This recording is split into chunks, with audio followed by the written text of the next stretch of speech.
अहिल्यानगरच्या महानगरपालिकेमध्ये रस्त्याच्या कामात कोणताही आर्थिक घोटाळा नाहीये असं स्पष्टीकरण महानगरपालिकेचे आयुक्त तथा प्रशासक यशवंत डांगे यांनी दिलंय।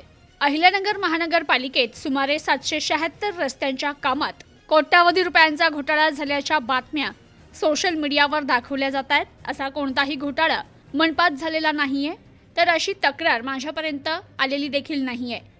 शासकीय तंत्रनिकेतन महाविद्यालयाच्या नावाचा बनावट टेस्ट रिपोर्ट केल्याचा आरोप आहे, त्याबाबतही तक्रार पाहण्यात आली नाहीये। मात्र बनावट टेस्ट रिपोर्ट म्हणजे त्याचा अर्थ काम झालंच नाही असा होत नाही, असं सांगत रस्त्याच्या कामात कुठलाही घोटाळा अपहार झालेला नसल्याचं अहिल्यानगर मनपा आयुक्त तथा प्रशासक यशवंत डांगे यांनी स्पष्ट केलंय।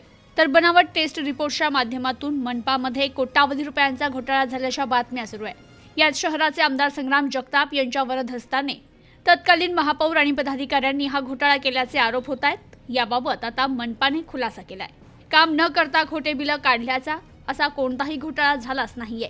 मनपा केलेल्या कामांची देयकं अदा करण्यापूर्वी शासकीय तंत्रनिकेतन महाविद्यालयाकडून टेस्ट रिपोर्ट करून घेते।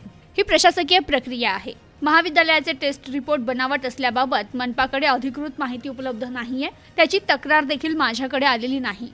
तक्रार आल्यास याबाबत पडताळणी केली जाईल। मात्र रिपोर्ट बनावट असले तरी रस्त्याचं काम झालेलं नाही, काम न करताच बिल अदा झाले असा कोणताही घोटाळा झाला नसल्याचं यशवंत डांगे यांनी म्हटलंय। तर शहराचे आमदार संग्राम जगताप यांच्या मनपातील हस्तक्षेपाच्या आरोपावरही आयुक्त यशवंत डांगे यांनी स्पष्टीकरण दिलंय। मनपाचे कामकाज हे महाराष्ट्र महानगरपालिका कायद्यानुसार चालते। शहरातील जनतेनं जे लोकप्रतिनिधी निवडून दिले त्यांनी नागरिकांच्या तक्रारी मागण्या आदींबाबत केलेल्या त्यांच्या सूचना महानगरपालिकेला विचारात घ्याव्या लागतात, असंही आयुक्त तथा प्रशासक यशवंत डांगे यांनी स्पष्ट सांगितलंय।